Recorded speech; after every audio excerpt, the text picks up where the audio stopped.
Oi, professora. Boa Oi, noite. boa Tudo noite. bem? Tudo bem. Esse friozinho de Cuiabá, Tá raro, ótimo, né? tá bem melhor. Tá bem melhor do Ó, que com calor. tá apropriado hoje para um bom vinho, né? Com- Muito bom. Que maravilha. Seja bem-vinda à nossa live de hoje. Eu Obrigada. vou fazer uma apresentaçãozinha rápida, né? Institucional nossa. E assim a gente já parte para a sua fala, tá? Também eu vou te apresentar o público para que todos saibam. O pessoal está entrando aí, enquanto isso o Instagram está chamando, convidando o pessoal, né? Que a gente já começou a live. E aí várias pessoas vão entrando. Aí a hora que a senhora começar a falar, já entra já dentro do assunto. Tá? E a maioria do pessoal que vai nos acompanhar aí já entraram. Boa noite a todos que estão entrando, né? Eu sou Viviane, sou diretora do Museu de Arte Sacra de Mato Grosso. Essa live que a gente está fazendo, ela entrega um projeto chamado Mas em Casa, que nós iniciamos com a programação devido a esse processo da propagação do Covid-19 no Brasil e devido ao distanciamento e isolamento social, né? E os museus, a maioria dos museus do Brasil estão fechados e com programação de forma remota, EAD, né? Virtual, possibilitando aí a continuidade das suas atividades para o nosso público. O museu ele é um aparelho do governo do estado de Mato Grosso, que integra as unidades museológicas da CECEL, que é da Secretaria de Estado de Cultura, Esporte e Lazer. O museu hoje de arte sacra é administrado por uma instituição do terceiro setor, que é a Ação Cultural, que é uma organização social que faz a gestão compartilhada juntamente com a CECEL. Todos os convidados que participam dessas nossas lives, eles são voluntários e vêm contribuindo conosco sobre trabalhos de pesquisas, né, atividades envolvidas em práticas do que vem fazendo.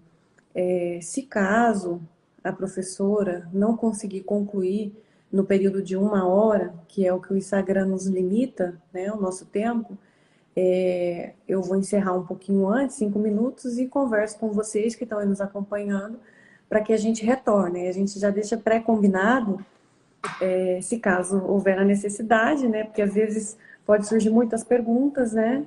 E a gente deixa para responder isso numa segunda parte, né, da live. E a gente retorna novamente, mas já ficamos pré-combinados se caso houver essa necessidade.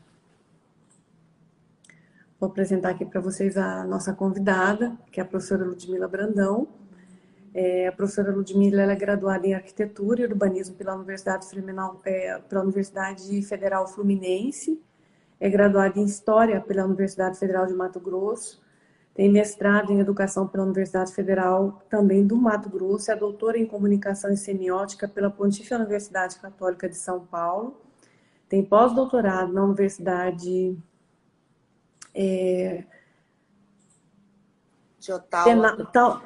Tenalta, né? Ottawa. Ottawa. Como? Ottawa.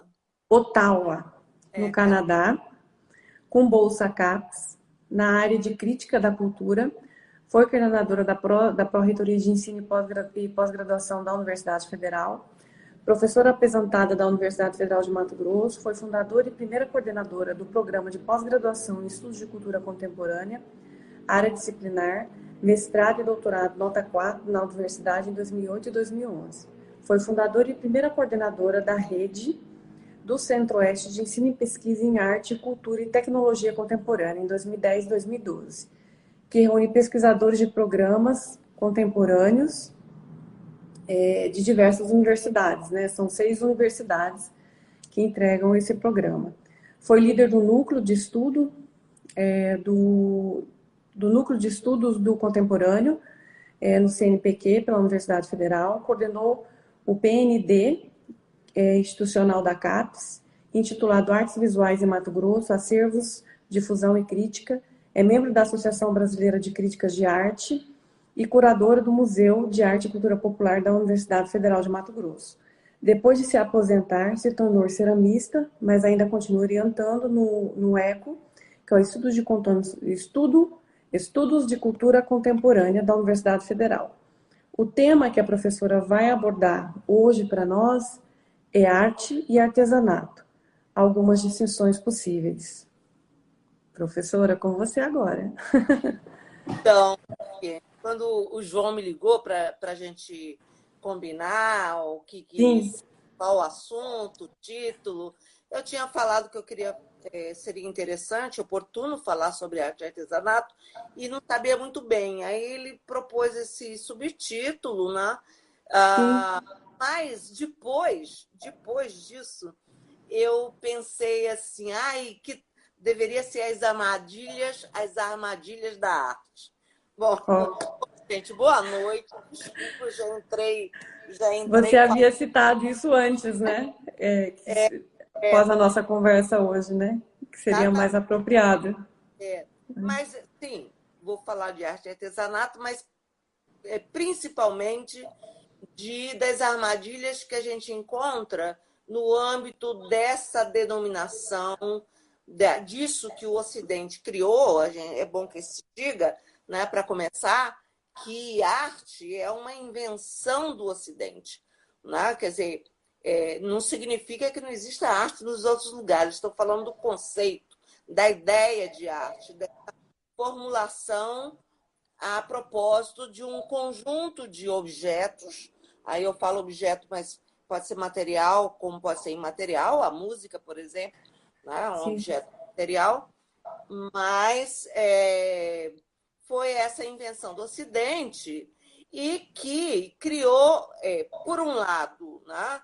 A gente tem enormes conquistas em termos de produção de pensamento sobre a experiência estésica, sobre arte de um modo geral, a criação do próprio campo da arte, do campo de produção da arte, né? Que a gente pode observar aí pela história da arte, uma história da arte que é sempre praticamente, exclusivamente história da arte ocidental, mas, por outro lado, cria enormes problemas, né?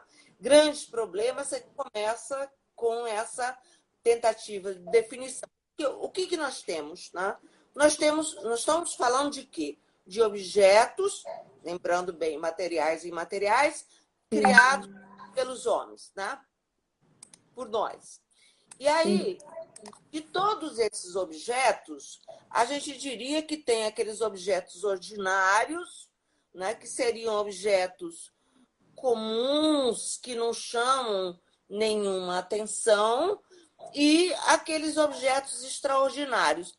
De um modo geral, né, claro que não é só a arte que é objeto extraordinário. Você pode falar, por exemplo, um pensamento, né? Um pensamento é um objeto imaterial. Um determinado pensamento, quando ele é bom, quando ele é potente, quando ele é fascinante, ele é um objeto extraordinário. Né?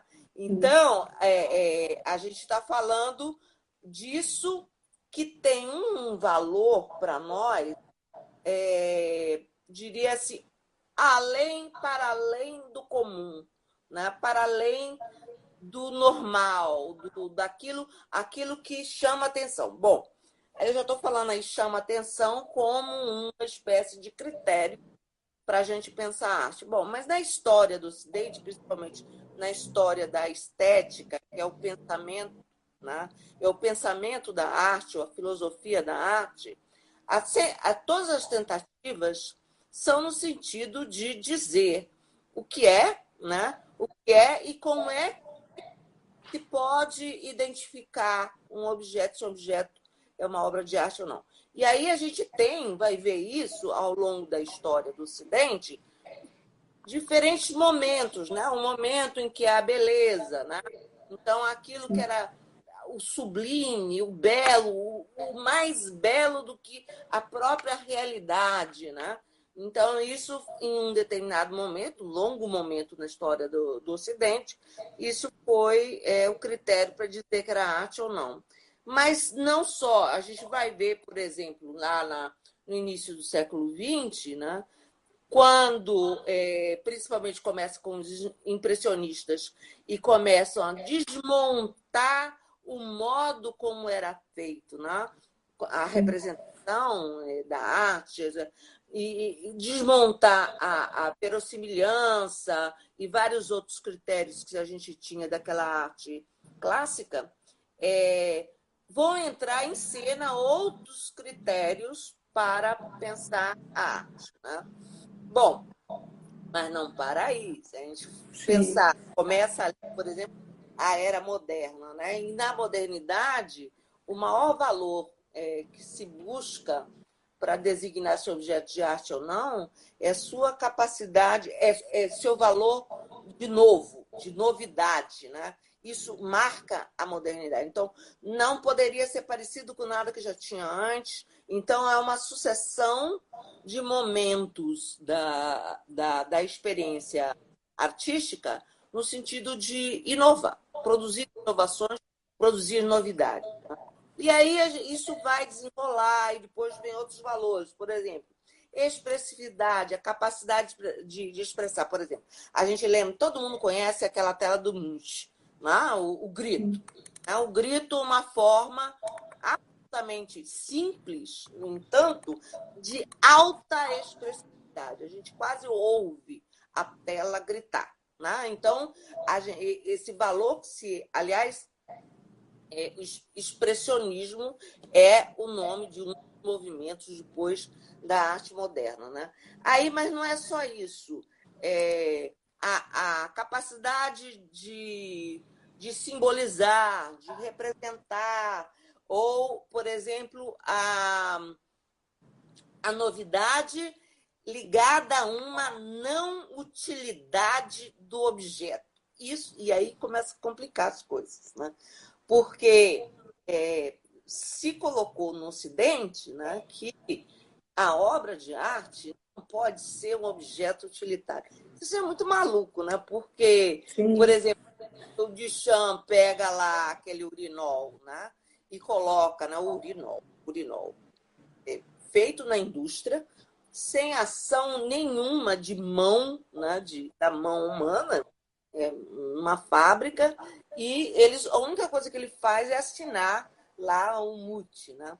Então, ali ele vai dizer o seguinte, que ali não é quem faz, não é quem fez o objeto, mas é onde está o objeto e quem autentica o objeto. Então, um objeto foi colocado no museu, e aí estão no museu, então o museu faz parte desse sistema de legitimação da obra de arte, ele se legitimiza, ele próprio, o museu, como a instituição que diz o que é e o que não é, né?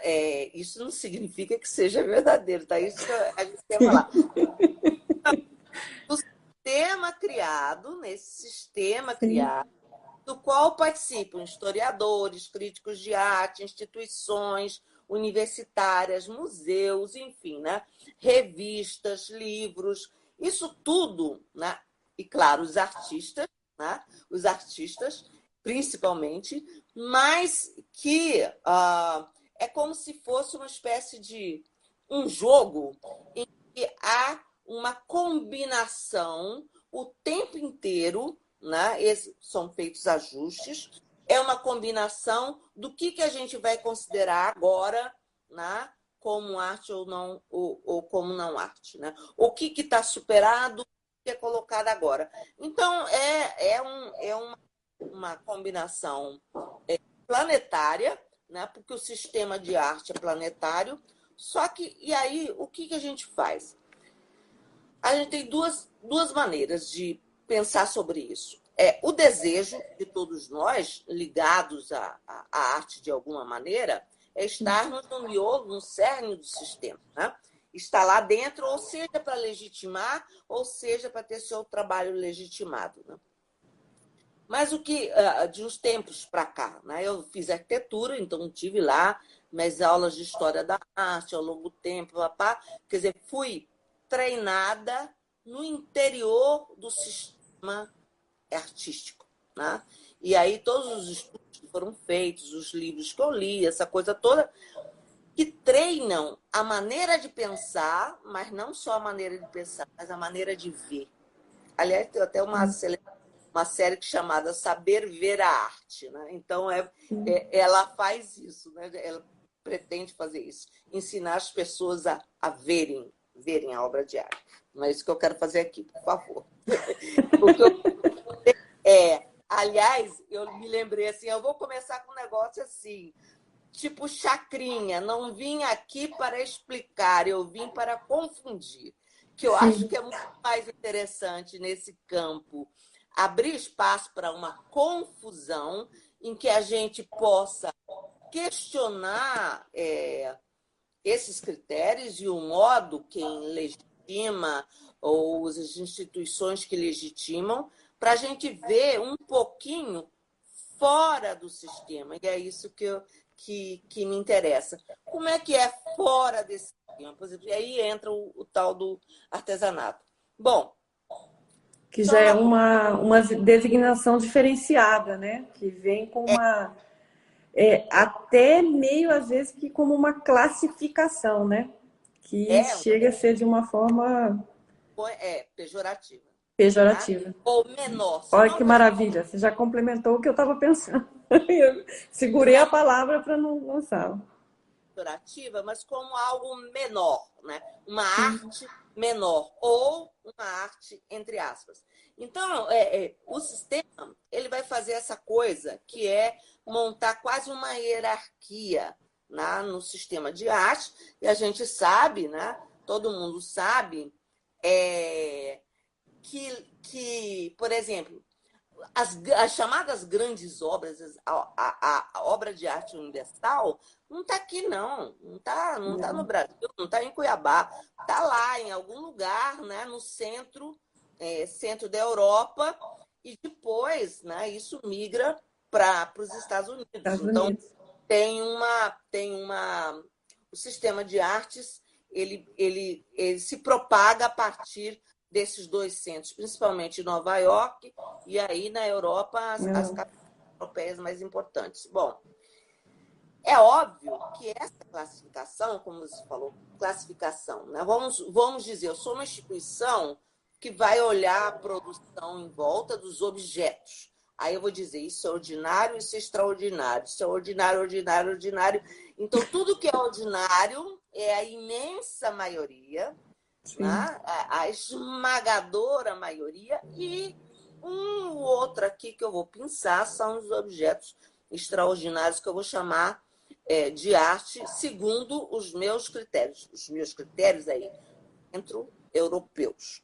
Tá? Então, eles começam a criar a partir de si, né, a partir desse centro da Europa, né, esses círculos concêntricos que, quanto mais dentro estiver, mais próximo do status do objeto artístico de mais alto valor. Gente, vocês veem essas notícias sobre leilão de obra de arte? Os valores Eu absurdos. acompanho, às vezes. São absurdos. Absurdos. Nada vale trilhões de dólares. Nada. Isso é outra coisa. Isso Sim, não diz respeito à arte. Isso economia. São relações econômicas de exploração, sei lá do quê, de sistema financeiro. Não tem nada a ver com arte. Né? Aliás, na maioria das vezes é usada para lavar dinheiro, né? Lavar dinheiro sujo. Bom, de todo modo, o que eu estou querendo dizer? Que esse sistema concêntrico, que você tem a Europa, né, no centro, e que vai para as bordas, vai dificultando, vai tornando cada vez mais impossível, né, incluir objetos como objetos extraordinários fora desse centro. Né? É claro. E aí faz parte do jogo, né, incluir mais ou menos. Tá? Então, as tais das artes menores. Isso sim, que, por exemplo, as classes populares fazem. Isso é arte popular. Né? Os indígenas produzem alguns objetos. Depois a gente pode até falar melhor disso. Né? Isso é arte indígena. Isso é arte africana. É curioso isso. Eu e Suzana, uma grande parceira minha, a gente escreveu um texto sobre isso, sobre a tal da arte naif, né? Sim, Ingênua, essa coisa toda. E a gente percebeu o seguinte: é curioso, quando se fala de arte, uma arte europeia, por exemplo, ninguém diz arte europeia, diz arte. Você fala sim. de uma obra de Picasso, arte. Você É, fala de uma obra, sei lá, de algum outro aí muito famoso, né? Arte. Agora, quando você fala da obra de alguém, né, que vem de extrato popular, eles chamam de arte popular. sim, Começa, a gente identificou com uma adjetivação para dizer isso é arte, entre aspas. Não é a arte. Né? Aliás, você poderia até dizer modernista, pós-modernista, arte expressionista. Quando você fala isso, você está dizendo das características daquele objeto, de características estéticas, né? Ou né? Simbólicas, ou enfim, da obra em si. Curiosamente, isso que eu falei que está nas bordas, né? Para usar um termo que a minha orientadora utilizava, as bordas da cultura, curiosamente, essas adjetivações vêm para arte popular, indígena, africana, quer dizer, tudo aquilo que precisa quase que ser recebido como um alerta. Isso é arte popular, isso é arte indígena, para dizer, olhe com cuidado, não é exatamente a mesma coisa do que a gente está falando. Então, é, é isso que a gente vai chamar de um dos dispositivos que a gente chama de colonialidade da arte. Fazer com que nós mesmos, né, brasileiros, sul-americanos, enfim, descendentes de indígenas ou indígenas africanos, para que a gente mesmo olhe com uma ponta de desconfiança para essas obras que não são legitimadas pelo sistema oficial das artes. Né? Então, a gente vive uma constante contradição, principalmente, por exemplo, no caso dos artistas daqui. Né? O desejo de ser reconhecido lá fora, né? Mas, ao mesmo tempo, sofrer esse olhar colonizado que, olha, que diz para ele, você nunca vai sair desse lugar. sim. Porque os lugares lá no topo estão ocupados. Sim. Não há espaço para isso. Né? Então, aí, assim, o que a gente faz? Né? O que a gente vai fazer com isso? Né? Eu diria o seguinte, que todos os objetos, quaisquer que sejam, dos mais ordinários aos mais extraordinários, têm uma dimensão, não uma dimensão estética. Eu vou usar aqui um termo, uma palavra que o Walter Mignolo utiliza, que eu gosto muito, uma referência à palavra aestese. Aesteses, todo mundo sabe o que é anestesia. Anestesia é tirar a capacidade de sentir, né? Então você fica anestesiado e você não sente nada, né? Se for na pele, você não vai sentir nada. Se for no dente, você não vai ficar amortecido e você não percebe. O contrário da anestesia é a estesia, é o sentir tudo, né? Por isso, essa palavra é muito interessante, aesteses, e um dos textos dele, que a estética, que é a disciplina criada no Ocidente para pensar a tal da arte, segundo ele, a estética colonizou a esteses, ou seja, ela veio por cima e impediu que essa estese fosse completa, plena, ou seja, que ela estivesse aberta a todas as possibilidades de sentir. Ora, nós temos tais de 5 sentidos, fora o tal do sexto. Tudo aquilo que nos chega pelos sentidos, ele vai nos tocar. Algumas coisas tocam de um modo imperceptível. Você nem se dá conta, né? Você nem se dá conta daquele objeto, da textura, do som, está tão habituado que passa batido. E tem outras coisas que nos tocam de diversas maneiras. Por exemplo, nos tocam, as pessoas gostam muito de entender a arte pela emoção. Tudo bem, mas não é só emoção, tá? Não é porque você chora com a música que é uma obra, né? Não, não é exatamente isso. A emoção, na verdade, é aquilo que está mais na superfície, é o mais fácil de tocar, né? Aliás, o pessoal da música sabe como fazer chorar, né? O cinema também, né? É o Quando senso você... comum, né, professor? Não, vai sendo... Você aprende a sentir segundo o desejo de quem, dos mass media, né, que produzem essas formas. Então, você, como é que a gente diz? No caso da estesia, você pode ser tocado pelo sabor, pelo cheiro, pelo tato, pelo olhar, pela audição. Então, os objetos que lhe tocam de uma maneira extraordinária são objetos que, vou citar um filósofo que eu gosto muito, Gilles Deleuze, ele vai falar que são seres de sensação. Olha que lindo isso. Então, esses objetos que são seres de sensação são aqueles que nos tocam.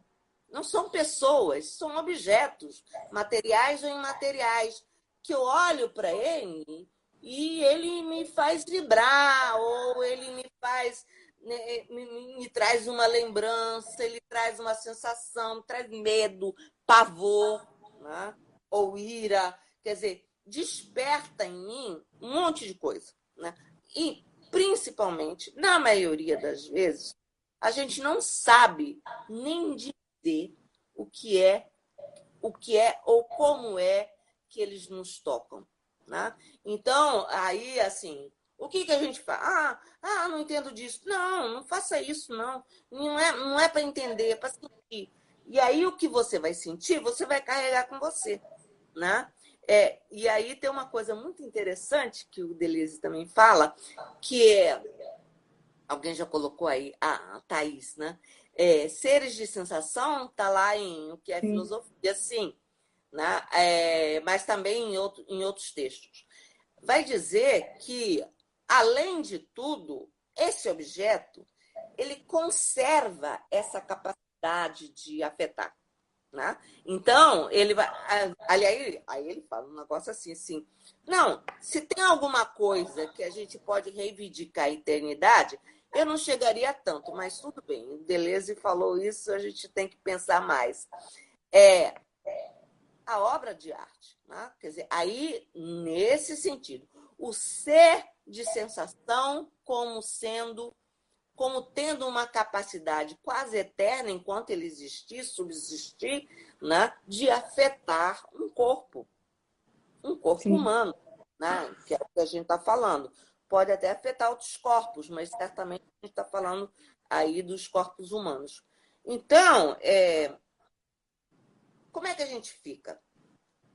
Essa distinção entre arte e artesanato vai por terra.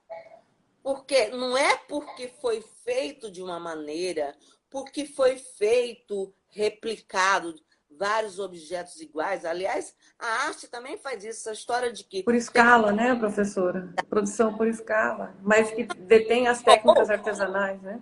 sim, os tais dos múltiplos, o mesmo objeto igual, né? Essa conversa de que tem que ser Sim. uma obra única, isso acabou faz tempo. Aliás, tem um outro texto Os que eu vou artistas falar. fizeram muito isso nas gravuras, né? Quando É, foi para as gravuras, foi muito nessa linha também. do Bruno Latour, que ele Sim. fala sobre a aura. Eu não me lembrei agora o nome, mas é uma coisa muito interessante, porque ele vai falar que hoje em dia a capacidade de reprodução de facsímile de obras de arte é tão fantástica que muitas vezes o facsímile acaba consolidando melhor a cor ou a própria textura, e ele fala a migração da aura, o nome do texto. Não sei se já Uhum. tem em português, mas chama a migração da aura para um Latour, que ele vai falar assim, nossa, como é que a gente vai falar que a obra de arte é única, né? Quer dizer, aquele objeto é único. E eu me lembro na minha juventude, meu sonho, né, era ter dinheiro para ir para a Europa, para ir para um museu, para o Louvre, para ver, por exemplo, a Mona Lisa. E fui, né? Fui, fiquei deslumbrada. Mas, gente, isso é pura construção, né, do colonialismo. Claro que é legal, que é bacana, mas tem muita coisa, mas muita coisa por aqui, perto de nós, que é muito mais potente que a Mona Lisa, pelo amor de Deus. Né? Então, isso é a colonialidade afetando a sua maneira de pensar e de sentir. Isso que é o Sim. mais. Por isso que quando o pessoal discute colonialidade, fala colonialidade do saber, né? Colonialidade da arte, né? Do ser, do sentir. Né? Então, sim, o Jeff está falando aqui que tem Ixi, tem várias impressão. colocações dele acima também. Eu tô deixando tudo pro final. Posso a senhora concluir? Porque aí, ó, tem colocação de Jeff, tem colocação de Larissa. Eu já Tem vi um monte. várias coisas aqui que daqui a pouquinho, na hora que a gente for para a parte das perguntas, eu vou ler todas elas. Estou aqui para poder encaminhar. Então, o que eu diria aqui quando eu falei assim, eu prefiro confundir do que explicar, porque não dá para explicar, é Uhum. que a gente possa ter uma atitude de reflexão diante do que se propõe, né? Que a gente não aceite, né? Goela abaixo, assim, sem nenhuma reflexão. Ah, isso é um espetáculo, é um maior artista contemporâneo, isso que a gente tem gente maravilhosa aqui produzindo Tem. coisas incríveis que não foram sequer reconhecidas nem lá em São Paulo, no Rio de Janeiro. Olha, vou te contar uma coisinha aqui, contar para todo mundo, claro. Sim. Há uns anos atrás, eu fiz um projeto de pesquisa e eu submeti ao CNPq para disputar uma bolsa lá, bolsa de produtividade de pesquisa na área de arte. Né? Aí eu encaminhei, montei um projeto lá, usei os pensadores contemporâneos, essa coisa toda, delimitei um projeto e escolhi 5 artistas que eu queria trabalhar essas reflexões a partir da produção desses artistas. Eu não sei se eu vou me lembrar de todos, mas era o Jonas, o Gervânia, Vitória, Daniel Pellegrini. Daniel Daniel, Pellegrini, não, não né? sei se era o Daniel, eu me lembro deles 3, e mais duas pessoas daqui. Não Uhum. sei se era enfim, não vou me lembrar, faz muitos anos. Sim. Mas, de todo modo, eram 5 artistas, e aí eu fiz uma descrição, um resumo pequeno, né, do trabalho desses artistas, porque estavam entrando no projeto e o que eu queria fazer. Bom, tá, passou, papapá, papapá. Quando saiu o resultado, a bolsa foi negada, e aí eu recebi a crítica, né? Uhum. Tem anônima, evidentemente, né? Lógico. O avaliador escreveu algumas coisas interessantes que depois me animaram a um outro projeto, mas que não foi para o CNPq, que era o seguinte, que falava assim, o projeto estava muito bem montado, muito bem escrito, com uma bibliografia contemporânea, que estava interessante, mas o grupo dos artistas selecionados não tinham relevância nacional. Nossa, Adir estava. Gente, o Adir e o que Gerván. absurdo. Adir. Como Claro, falar que a Adir não tem relevância nacional se há 2 bienais atrás nós tínhamos uma galeria É culpa que dele. Não tem nada que ver com não Bienal, nós tínhamos uma galeria na SP Arte que estavam com obras do Adir. Tinha 5 obras do Adir na SP a Arte, junto com os maiores artistas europeus, enfim, e daí por coleção diante. né, numa coleção lá, sei lá o quê. Bom, então, E a mesma coisa, professora, nessa SP-Art 2 edições atrás, também estava a recém-falecido, né, que ele tinha falecido naquele ano, que foi a SP-Art, que era o Nils Pimenta. O Nils é um Pimenta estava com uma tela gigantesca numa galeria, né, é uma das telas maiores daquela série dele das peladas, né, o, e fazendo aquele paralelo com o derrubamento das matas, e era que chamava a atenção na galeria. Todo mundo entrava para ver a obra dele, que é isso, dita como arte naif, né? então, mas isso que tá aí, né? Por quê, né? Como que se faz isso? Para operar o quê? Para operar, né, uma distinção para dizer, olha, vai com calma. É arte, mas vai devagar. Né? Quando fala naif, já sabe disso. Mas o que eu quero dizer, independente de serem artistas já conhecidos, né?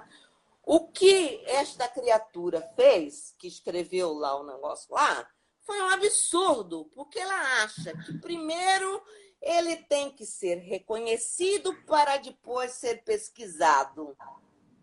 Eu estava fazendo uma pesquisa.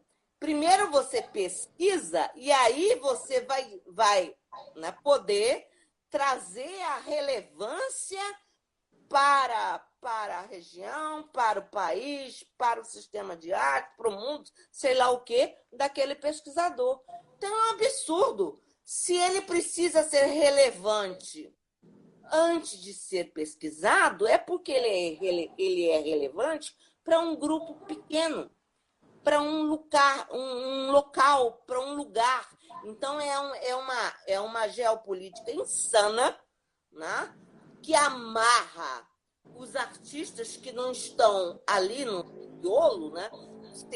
E aí a gente vai ter os sistemas se reproduzindo. Você tem o Mundial, que o centro está na Europa, no Brasil você vai ter Rio, São Paulo, um pouquinho de Minas, um pouquinho, sei lá, de que outra coisa, que reproduz a mesma relação com a arte, com os artistas dentro do Brasil.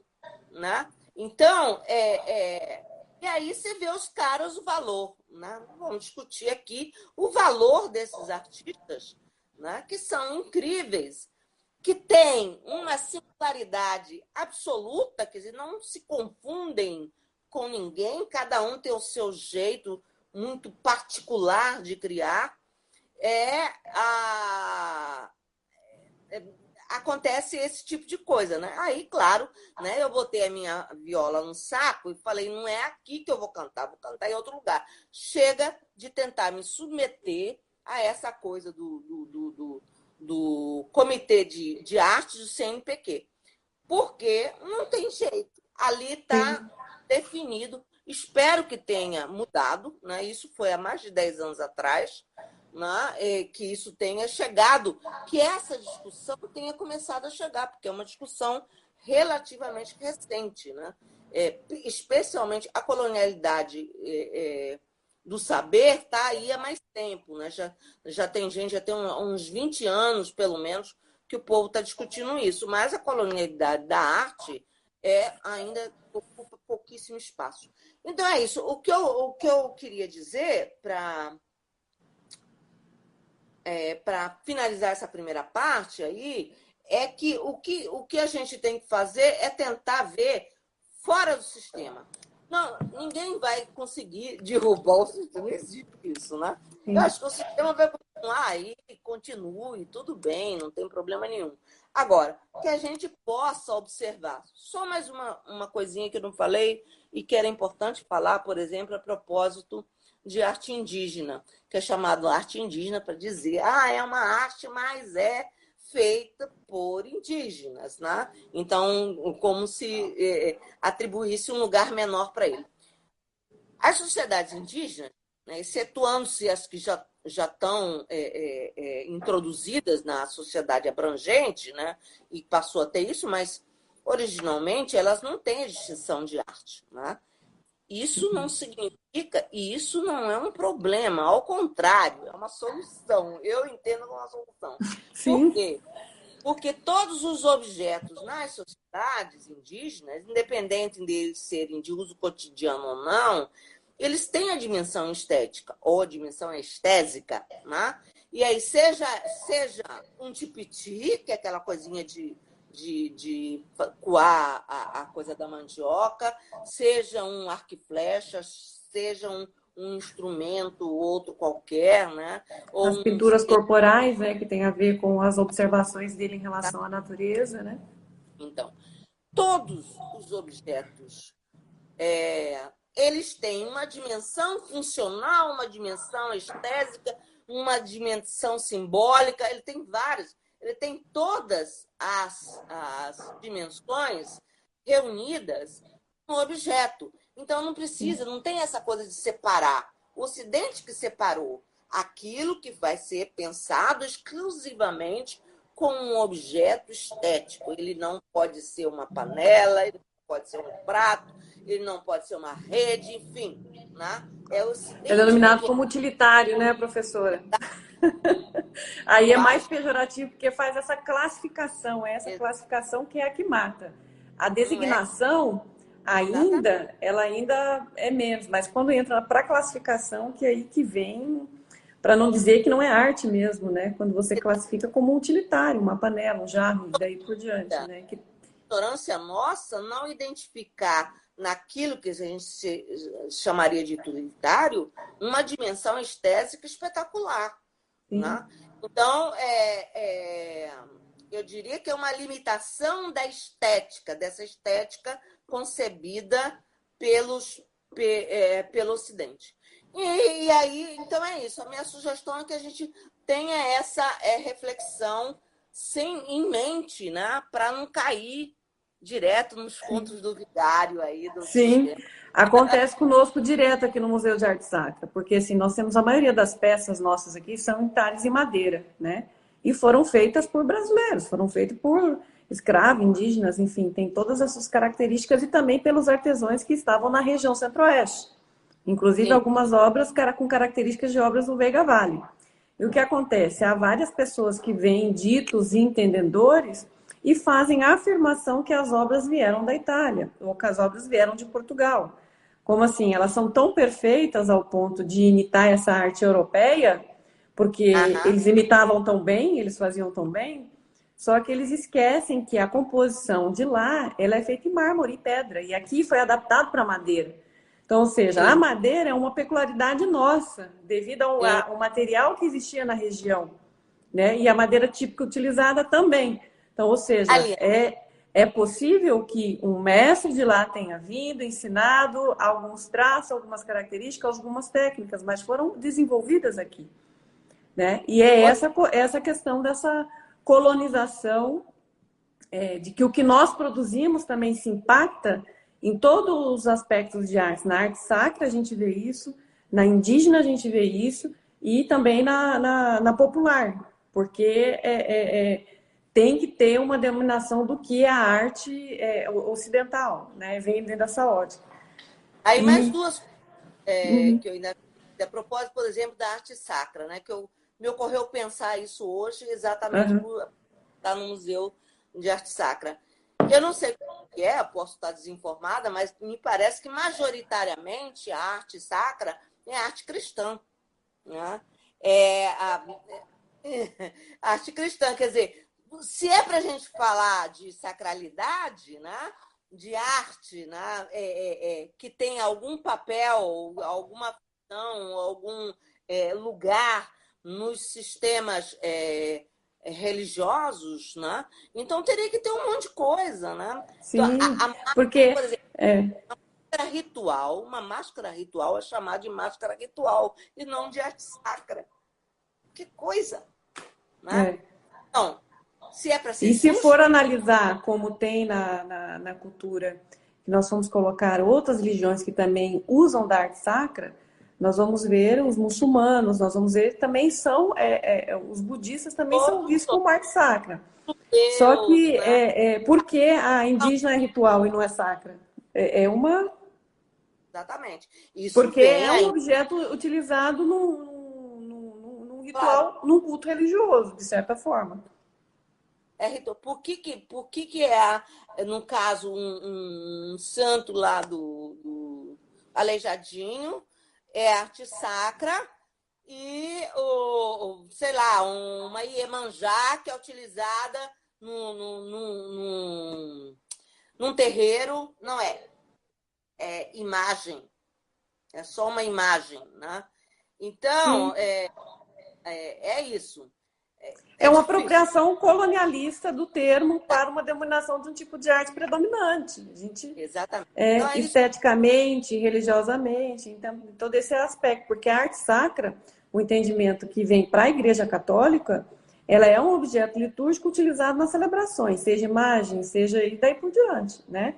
E isso vem É, para todas as outras religiões que utilizam da arte sacra para o processo de evangelização. E a mesma coisa acontece com o indígena. O indígena também faz o seu processo de transmissão de saber através de seus rituais. A mesma coisa acontece também com a cultura africana e assim por diante. Então, de certa forma, pela conotação do uso do objeto, ele seria também arte sacra. seria, não é? Ele é. Melhor, se não me corrigiu, seria Se não é. for necessário, né? Se for Isso necessário, mesmo, ele é arte sacra. não, gaste. Né? Ultimamente, eu ando menos preocupada com isso. Eu acho que muito mais importante dizer, isso é arte, não vou fazer isso. Quem sou eu para julgar, para dizer que Sim, e isso isso vai dentro dessas discussões, o que se propõe hoje na Semana Nacional dos Museus, o que a gente está vivenciando durante essa semana, que é discutir justamente essa diversidade. Isso é, é uma classificação, né, voltando novamente naquelas designações, né, é uma aham, classificação até então feita, né, e que diferencia, né, mas ao mesmo tempo, no sentido de arte, elas são iguais, elas são diversas, elas possuem as suas diversidades específicas nesse sentido. E entender essa temática da Semana dos Museus, ela nos proporciona também essa relação da inclusão, da igualdade, que é o que se propõe, né? Então, é isso. oportuno, né, para esse momento. Fechando esse primeiro bloco, professora. Vamos aqui para Tá. as perguntas, ver o que o pessoal perguntou aqui para nós. Mais para a Eu vi senhora, né? comentário, não pergunta, mas. Eu acho que teve mais comentário mesmo. Né? Pessoal, vamos formular as perguntas? Vamos formular as perguntas, porque eu acho que mais foram complementações aqui no decorrência da fala da professora. Muita coisa ela mencionou sobre. Essa letra é bem pequenininha, né? Ruth aí. Ixi, tem muita gente. Rutinha Albernaz, tá? Thaís, Aí a Thaís está fazendo pergunta. Elizabeth, tem muita gente. Professor, eu tenho duas perguntas. Vamos lá. Formula a pergunta aí, Thaís. A Ruth colocou os povos indígenas.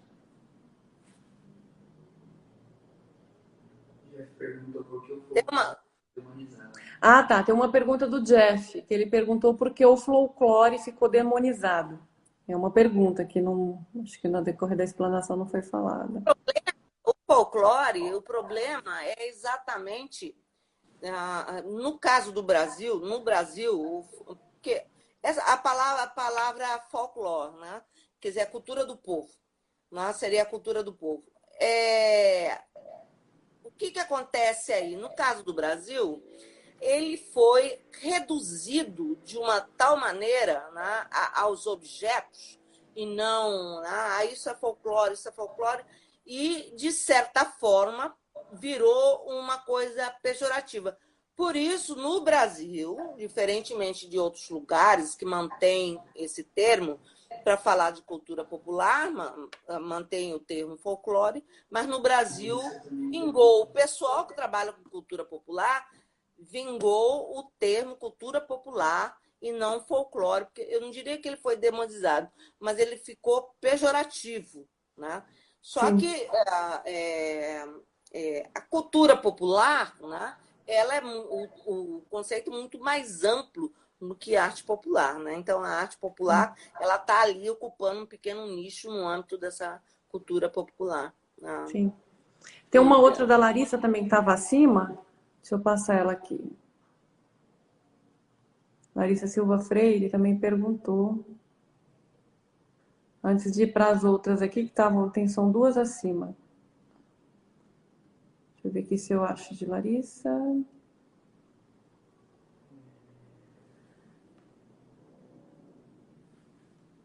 Não. Larissa, formula ela novamente, porque eu acho que eu acabei passando a sua pergunta aqui.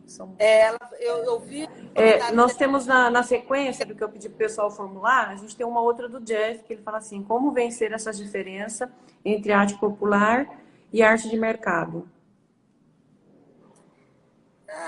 Bom, imagino que você está falando arte de mercado, chamando arte de mercado a tal da arte do circuito oficial, né? Eu acho dificilmente. Né? Estão aí nos leilões, enfim, né? As O galerias também, né? sistema, ele está bem com ele mesmo.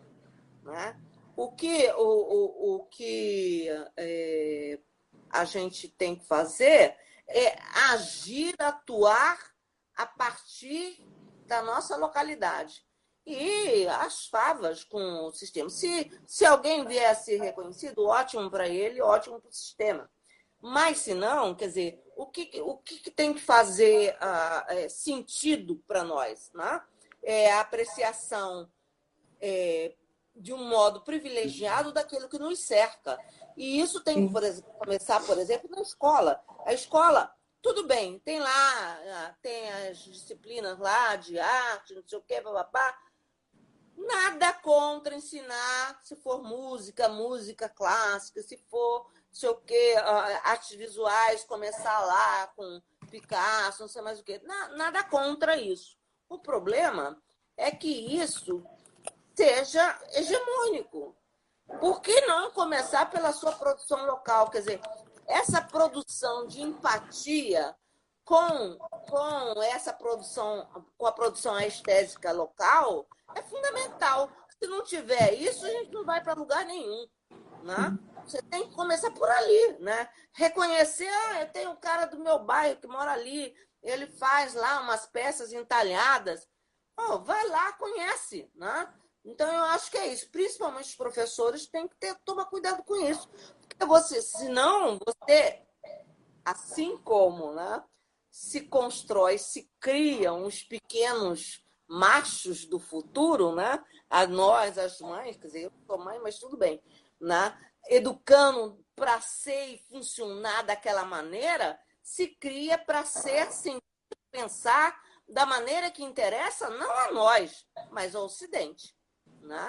Então, é preciso que a gente tome umas atitudes, seja no cotidiano, seja no espaço da escola, para quem é professor, para quem tem, ou sem esperar que o sistema não vai, não boto fé, apesar de algumas tentativas, né? A gente pode dizer que são algumas, por exemplo, no caso da Bienal, algumas tentativas dos últimos anos, a Bienal de São Paulo, né, de ir pelo interior do país, de tentar os outros lugares.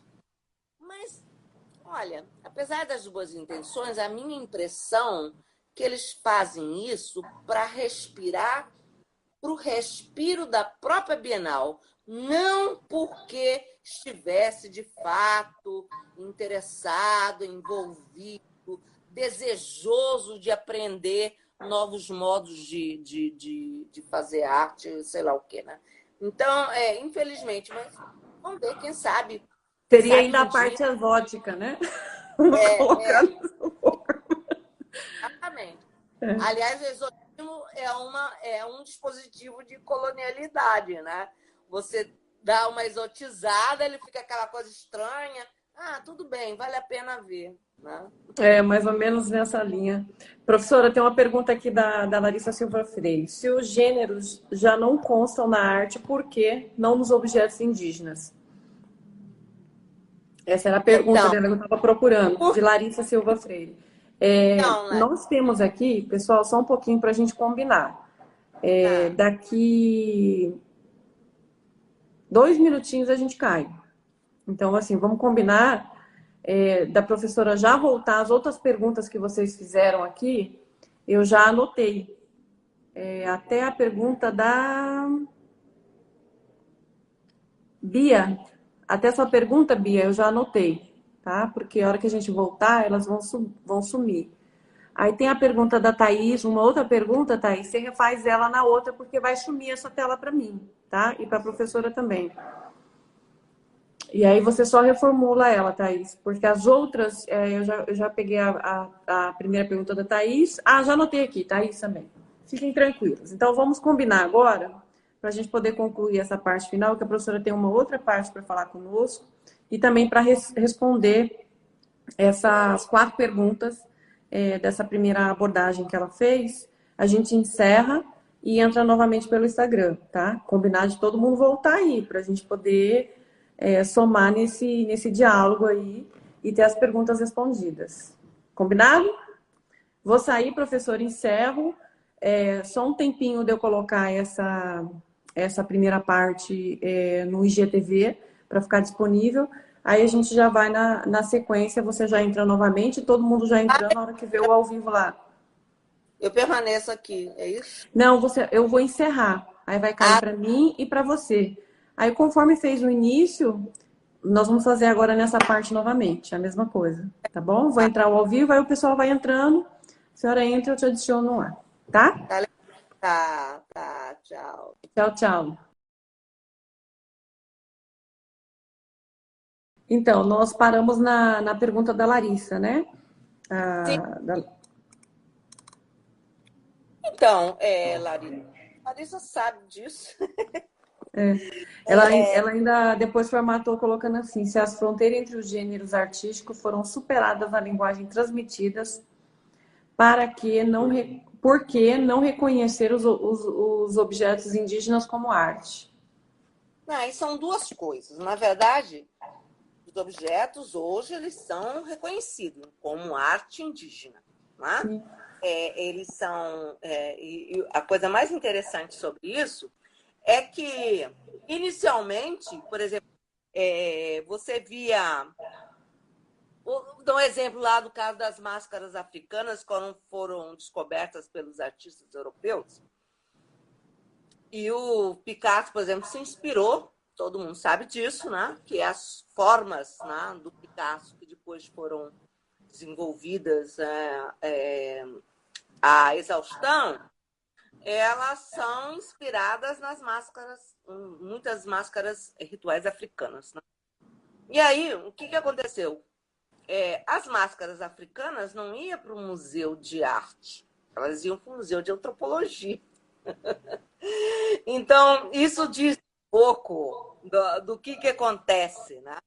Por que está no Museu de Antropologia e não no Museu de Arte? Isso, em grande parte, ainda acontece isso.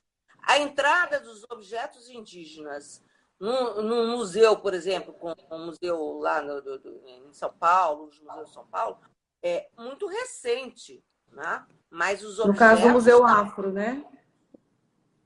A senhora Eu digo disse. assim, no penal, né? Você tem um Ah, outro sim. lugar, Sim, no contexto mais você tem abrangente. Uhum. os objetos, né? Mas sempre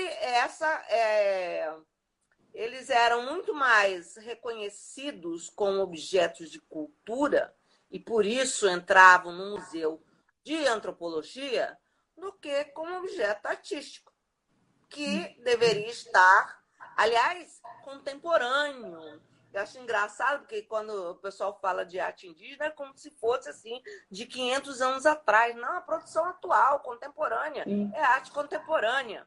Né? Então, é, isso é um problema. No caso dos gêneros, o que a Larissa está colocando, não tem muito problema, porque ele está dentro do próprio sistema literário. O sistema literário acordou, né, que até para se renovar, né, era preciso desmontar essas barreiras dos gêneros. Aliás, assim, não só na literatura, cinema. O cinema contemporâneo tem muito essa mistura e que produz até um certo cômodo, porque a gente está acostumado a assistir aos gêneros definidos, quando tem essa combinação estranha, por exemplo, esse filme que ganhou esse ano o Oscar, né? O do sul-coreano lá, que é incrível, ele é uma mistura, você não sabe. Tem hora parece que você está num pastelão, depois vira um thriller, depois vira sei lá o quê, né? Então, mas a concordância de que há que se desmontar os gêneros não é tão problemático. O problema é quando sai fora do sistema. E aí, como é que fica? Né? Então, essa coisa da arte indígena ainda ocupar mais um museu de antropologia do que de arte contemporânea. Arte contemporânea. Tá? Então, qualquer outra... A gente tem aqui a Thaís perguntando como estabelecer critérios de avaliação das obras artesanais e de arte. Ué, e não sei do que você está falando, porque as obras artesanais, quer dizer, a artesania, aquilo que é, né, um trabalho feito com as mãos, a arte, muitas vezes, na maioria das vezes, também é, né, dependendo só se for outra coisa, se for música, se for artes, não, tecnologia, essa coisa assim, né? Mas não tem. A questão que eu estou propondo é que distinguir arte e artesanato é partir para é prévio, é um pré-conceito, ele vem antes, né? Então, não, se é assim, por exemplo, se é feito peças iguais, repetidas, é artesanato. Bom, para começar, é muito difícil, se for artesanal, fazer peça igual. Você pode fazer igual se for digital, numerizado. Aí sim. Aí você tem 100% a cópia igual ao original. Mas naquilo que é produzido na mão, não. Então, cai por terra esse critério. Então, o critério não é o modo como faz, não é quem faz, não é o lugar onde faz. Tem que olhar o objeto. É o objeto. Esse objeto produz alguma coisa? Ele existe como um objeto capaz de tocar em alguma dimensão alguém? Quem é o espectador que vai dizer? Ele me diz, ele me toca de alguma maneira, né? Então, essa distinção entre arte e artesanato é uma bobagem. Você pode, tudo bem, você pode ter um artesanato que, para mim, é muito mais uma obra de arte do que uma obra de arte selada por um determinado museu. Eu posso dizer isso. Eu gosto mais, sei lá, de uma peça que seria chamada de uma peça de seu Clínio, falecido seu Clínio, de cerâmica, eu posso gostar muito mais daquilo lá do que uma obra que está lá num determinado museu, que faz parte do acervo de um determinado museu, né, que está legitimado pelo museu. A gente, inclusive, está com uma exposição dele aqui montada, que a gente está filmando, e vai ser mostrada virtual. Essa exposição dele, essa semana a gente fez filmagem, né, da exposição. Inclusive, eu estou hoje aqui no museu fazendo essa live porque estava acompanhando essa filmagem. Que legal! E a exposição dele vai, porque nós montamos a exposição e acabou não dando tempo, né, das pessoas poderem ver a exposição dele. A gente reuniu o acervo do Museu de Arte, né, que tem umas peças dele, e o Museu daqui de Arte Sacra, né, tem um acervo que é da CECEL, um acervo bem significativo. Ele era... E vai ter bastante peças, assim, bacana. Algumas a gente restaurou, né, para entrar na exposição também. Outra coisa engraçada, naif, né, de achar que há uma ingenuidade. Eu falo assim, esse pessoal que acha que arte naif é a ingenuidade do artista, presta bem atenção nas telas do Nilson Pimenta. Ele Olha, tem um domínio fantástico de crítica, de cor, cromática, luz. altamente eróticos, né? E aí vem falar que é arte ingênua. Arte ingênua o quê? Sim, Isso quer dizer? Isso é terrível. Quer dizer que esse artista, que o trabalho dele está só na mão, não passa pelo cérebro. Isso é um sim, absurdo. Ninguém produz nada, por mais artesanal que seja, sem ter um processo de vai e vem, de reflexão e de ação com as mãos. É uma ligação direta do cérebro das mãos, pelo amor de Deus. Né? sim, Então, achar que a arte ingênua, porque ele não tem uma reflexão. Claro que tem, ele sabe quando ele deve parar, quando não está bom. Né? Ingênuo jamais, isso mesmo, Ruth. Mas o pessoal gosta de falar, né? Que é naífe, que é ingênuo, que é não sei o quê. sim. Então, isso é uma bobagem total. Né? É, eu acho que a gente tem que desmontar isso e pensar como se a pessoa quer entender o artista, estudar os processos do artista, investigar isso, vai encontrar formas, às vezes, sofisticadíssimas de fazer uma operação que vai produzir uma coisa diferente. Sim. Ah, Professora, a gente tem uma pergunta da Thaís também, que ela.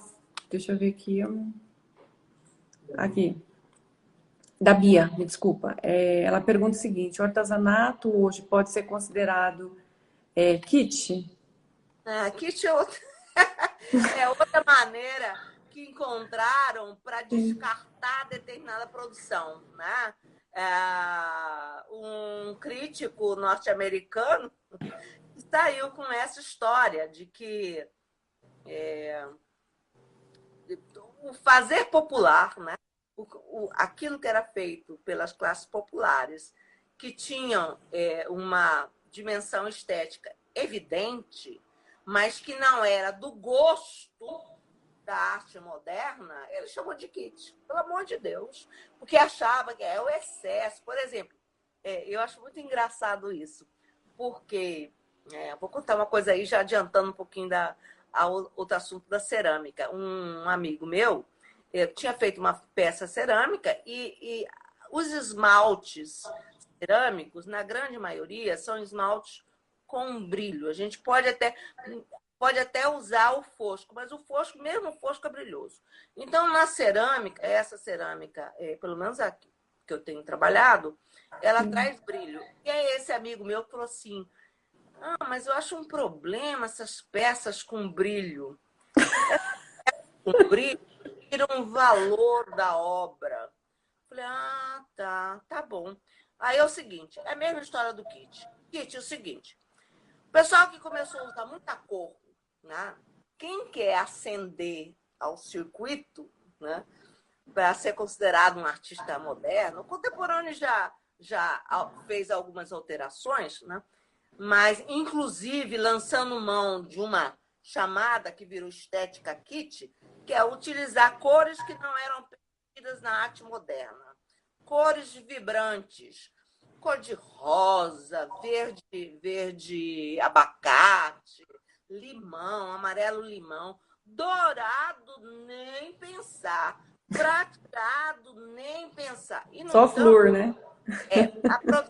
essa produção popular, eu fico pensando aqui naquelas pinturas de santo que usava muito dourado, esse negócio assim. Folha de ouro. Exatamente. Tudo que Greenberg, Clement Greenberg, é o tal norte-americano que era quem validou, por exemplo, a produção, o Jeff tá rindo aí, né? A produção moderna nos Estados Unidos, né? Que saiu com essa, isso é kit, aí kit é horrível. Então, assim, você não pode usar brilho, você não pode usar cor absurda, tem que ser um negócio sério, papapá. Bom, tudo bem, segue quem quiser, né? Mas que isso é uma invenção, é absolutamente arbitrária, né? Então, fazer o quê, né? Sim. Então, que tá na cabeça de quem acha que existe kit. Questão dos exageros, né? A Thaís faz uma outra pergunta aqui. Você poderia falar um pouco sobre as suas descobertas com a cerâmica? O senhor não vai falar isso agora, não, porque Ah, essa pergunta, na verdade, é para o segundo bloco. Ela já vai falar sobre isso.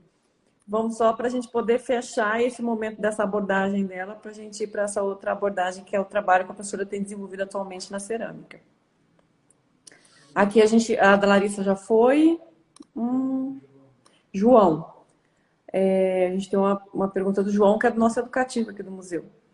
Mas essa amplitude de noção coloca em questão até a noção de arte, paisagens, natureza, entrariam como produtores de sensações?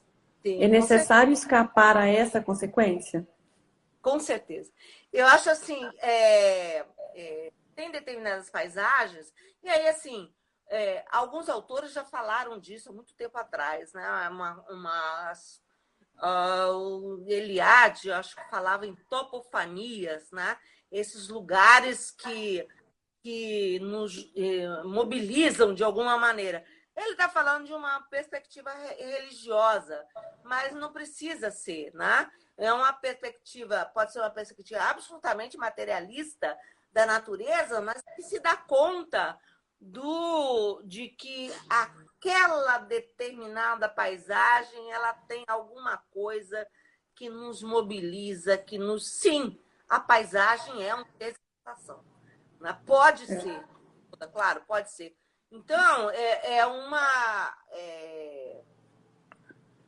uma noção, se é que ainda é necessária a essa altura, né, a designação de arte, mas com certeza eu partilho dessa ideia que a gente pode ter situações. Tem determinada. Aqui mesmo em Cuiabá, nós temos essa grande vantagem, a única vantagem da seca, né, dos meses de julho, agosto, setembro, principalmente, é o pôr do sol, né, que às vezes é um Isso. absurdo de maravilhoso. Né? É Então, o crepúsculo mais vermelho que nós temos, né? talvez pela incidência da luz, né? Muita Uhum. luz, um contraste. Então, tem alguns que você fica. Eu fico paralisada diante daquilo ali. Não é nem, não diria nem, porque falar beleza, eu acho que diminui o espetáculo, né? Muito mais do que beleza, né? É esse ser de sensação, é alguma coisa que nos comove. Aí a Larissa lembrou dos Dos ipês. IPs, né? Agora em setembro, começa em agosto, né? Na verdade, vai começar agora em agosto e vai pegar setembro. É lindíssimo também. Então, é beleza, mas é também aquela coisa do efêmero. A gente sabe que se tivesse ali todo dia o IP, talvez a gente não se desse tanto conta, mas a gente já sabe. Né? Em frente ao meu prédio tem um pequenininho que todo ano ele floresce, aí depois caem todas as flores e fica aquele espaço de melancolia, de saudade, de vontade de florescer de novo. Então, sim, eu expando com certeza para esses eventos naturais, né? Ou uma tempestade, enfim, né? Sim. Não é à toa que eles inspiram, né? Os artistas, né? Grande parte Carlos da. Lopes pintou muito, né? Os Sim, IPs, Carlos, grande né? parte Uma do. coisa que eu gosto muito de ver dos IPs é que, vamos supor, à noite, dependendo da ventania, cai as flores e forra o chão, fica a coisa mais linda. É, E eu gosto de ver de manhã, antes de ninguém ter pisado ainda nas flores. É lindíssimo, né? demais. Também. É cada sensação diferenciada. A gente tem uma pergunta do Suelme também, professor Suelme. Tá aí, que legal, Suelme. Ele Ele participou de uma live com a gente também. é legal. Ele pergunta para você falar um pouquinho sobre o conceito, né, de arte regional e o global. Suelme, professora, você quer falar um pouquinho? Sim, claro. Regional e global, quer dizer, global é quem define que aquilo é global. O global é um regional hegemônico, não tem outra explicação. Né? Então, claro que tudo é regional, tudo é produzido a partir, nem regional, é local, tudo é produzido a partir de uma localidade. Tá? Agora, o que virou chamado de global, universal, isso que é o pior, né? A arte universal, que imagina que afeta todo mundo em qualquer tempo e lugar. Isso é uma maior bobagem, não existe universal. Universal é um particular, é um local que, por diversas maneiras, foi imposto como universal. E a gente aprendeu a reconhecer, a apreciar, a gostar da tal da arte universal. Mas não tem. Toda a arte foi produzida em algum lugar, por alguém, em um determinado tempo, em uma determinada sociedade, com determinados valores. Então, se ele é universal, é porque ele foi globalizado. Aí é diferente. Foi globalizado. Quer dizer, ele foi divulgado e, de certo modo, imposto. E aí a tal da colonialidade, né? Quer dizer, são os modos pelos... Não é mais o colonialismo, né? Porque era político, econômico, não sei mais o que, papapá, não é mais, somos países independentes, mas, no entanto, as mentes, né? Os corpos ainda são movidos por aqueles modos de sentir e de pensar da antiga colônia, da antiga metrópole, desculpa. Né? Então, nesse sentido, continuamos colonializados. Só que é uma colonialidade de uma outra natureza, não é mais a mesma da época dos impérios coloniais. Sim. Bacana. Professora, agora entrando um pouquinho nesse segundo momento, né, que a senhora tem se dedicado ao trabalho, né? A gente sabe que recentemente se aposentou na Universidade Federal, né? É recente sua aposentadoria, né? Mas continua ainda fazendo orientação, né? No mestrado e doutorado, Sim, né? ainda tem orientandos lá no ECO, né? Isso, não é? Parece que é difícil me afastar completamente, mas enfim. E a gente sabe assim que você está nesse processo de transição, né? Da parte acadêmica para uma nova fase artística, né? Nesse sentido de entrar com fazer mesmo, né? Com fazer na prática, né? E principalmente com trabalho focado aí na artesania, né? De criar algumas coisas, enfim, com suas próprias mãos, né? Eu queria que a senhora pudesse falar um pouquinho, né, sobre isso, também sobre o espaço que vocês, acho que inaugurado agora em maio, né? Que também tem nesse sentido. Eu sei também que a gente conversou algumas vezes sobre o seu desejo, né, de trabalhar com as mulheres ceramistas, né, nesse sentido. Podia transcorrer agora nesse momento, falar sobre, também vai contemplar algumas perguntas aí, que é igual a pergunta da Thaís, né, que fala um pouquinho sobre isso, né, você poderia falar um pouco da sua descoberta com a cerâmica, que vai de encontro com esse momento agora, essa sua fase nova. Acho que todo mundo está curioso para ouvir de você sobre. Contato oficial com a cerâmica foi quando eu estava fazendo doutorado em São Paulo e eu percebi que estava muito difícil o trabalho intelectual todo dia, sem muita folga. Eu estava precisando de um espaço de vazão que eu pudesse sair fora um pouquinho daquilo lá. E eu, curiosa, andando perto da minha casa, lá em São Paulo, vi um ateliê aberto, que era um ateliê de cerâmica. Aí eu fiquei olhando ali, aí o moço me chamou, que era o professor, falou, tá interessada? Eu falei, queria saber. Ele falou, senta aí, me deu um pouquinho de barro. Aí eu comecei a brincar com aquele barro. Lembrei que quando era pequena, um dos brinquedos da gente era barro, né? Fazer tijolo de barro, curralzinho de barro, essas coisas. Panelinha. Barro. Panelinha. E descobri ali uma enorme satisfação e, principalmente, uma terapia. Não todo mundo sabe disso, né? Que qualquer trabalho artesanal, quando ele ocupa as suas mãos e o seu cérebro ao mesmo tempo, ele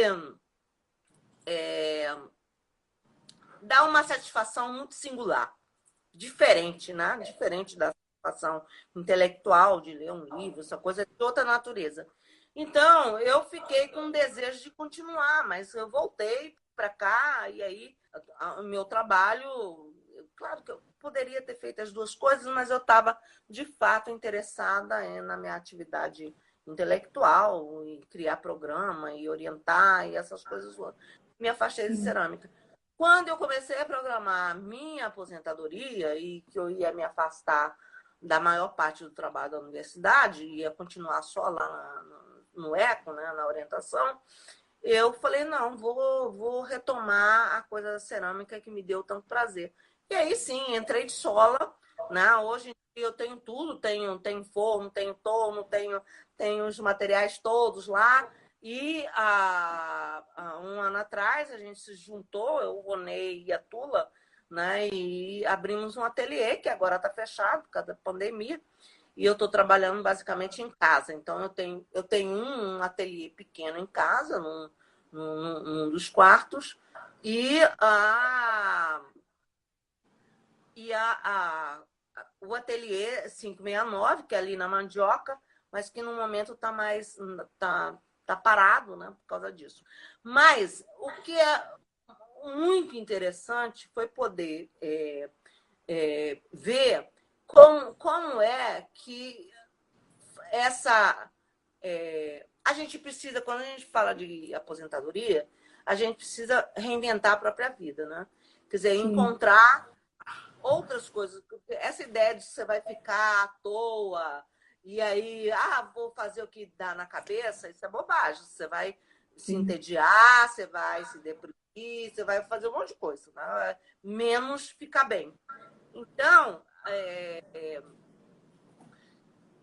o fato de ter uma nova atividade que exigiu de mim muito estudo, muita dedicação, né, muito tempo voltado para aquilo lá, e também de encontrar um grupo, né, se reconhecer. Por exemplo, eu faço parte do coletivo Ceramistas no Mato, que é o grupo de ceramistas daqui de Mato Grosso, e que a gente já fez várias coisas juntos.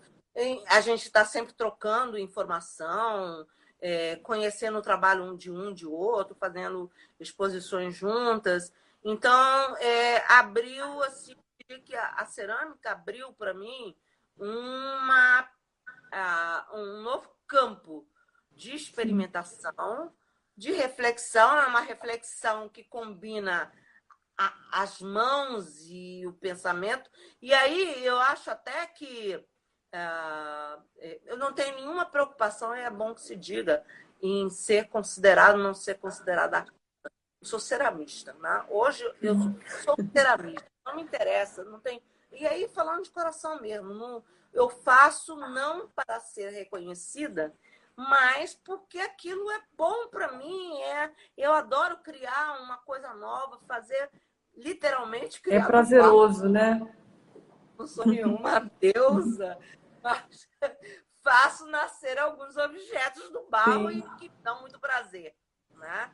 E faz muito bem para mim, né? Para a minha saúde pessoal, né? Essa paixão, e de compartilhar com as pessoas que têm tenham o mesmo fazer, né? Aqui a Anice está aqui, a Rose está aqui, já vi outras pessoas do grupo, Eu vi e a que é Rosilene aí legal. também. Um Então, beijo pra ela. Faz tempo que eu não a vejo. conversa sempre, troca, fica trocando coisas. Você fez isso, fez aquilo. E tem também as frustrações, né? E, então, é muito interessante, porque isso que se diz, que eu falei há pouco, né, do artesanato, de achar que o sujeito não pensa, né, que o trabalho dele, ele nasce nas mãos e morre nas mãos, isso é uma bobagem. Enquanto a gente está trabalhando com as mãos, a cabeça está o tempo inteiro, né, pensando, né, o que fazer, por onde ir, fazer escolhas. Eu vou por aqui, não vou por aqui, tem uma ideia nova. Quer dizer, há um diálogo permanente do pensamento com as mãos, né? Então, não tem essa coisa de que, como é que diz? Exclusivo. Claro que, e aí, eu diria, que pena que eu não continuei lá atrás na cerâmica, porque eu acho que o pensamento, ele, na verdade, ele sai enriquecido desse trabalho. Sim, É como se o trabalho artesanal, o trabalho manual, o trabalho criativo, né? Não no sentido não exclusivamente reprodutivo, ele areja. Né? Enquanto você está produzindo, você está pensando coisas que têm a ver, basicamente, com esse trabalho e os modos de tornar suas formas mais interessantes. Né? Eu acho que por sim. isso é impossível essa ideia do ingênuo, de pensar no ingênuo como não reflexivo ou não erotizado, né? No outro caso. Professora, Então, tem eu acho. comentários fantásticos aqui sobre o seu trabalho. Eu acho que vale a pena a gente ler. Aqui a Rosilene diz, é um prazer esse convívio com você. Poesia. O Suelme diz assim, essas mãos são mágicas na caneta, no teclado, no barro. Oh, A obrigada. Rosilene, Rosilene, dia 28, a gente já sabe, inclusive a exposição do Clínio de Moura vai ser lançada nessa data, no dia 28, em comemoração ao Dia do Ceramista, tá? Por isso eu estou falando, exposição do Clínio na semana que vem, né? Olha, Nossa exposição virtual vai ser lançada em homenagem a todos os ceramistas, a exposição dele virtual. Vocês vão conferir aí, uma exposição bem bacana. A Ruth Albernaz diz assim, você já é, não precisa vir a ser. esse povo é todo suspeito. Gente que eu gosto demais. A Thaís, um afeto no barro. Enfim, são comentários É. maravilhosos, né, professora? Que Então, muito bom. consolida toda a sua atuação aí no campo das artes, né? De uma forma Quando passar a exemplar pandemia, para todos nós. a gente promove uma coisa ao vivo, né? É, É. vamos fazer, mas a gente está ao vivo, né? Nesse momento é o Não, que nós podemos fazer. E às vezes as nossas lives nesse formato, a gente consegue. O é. seu áudio cortou.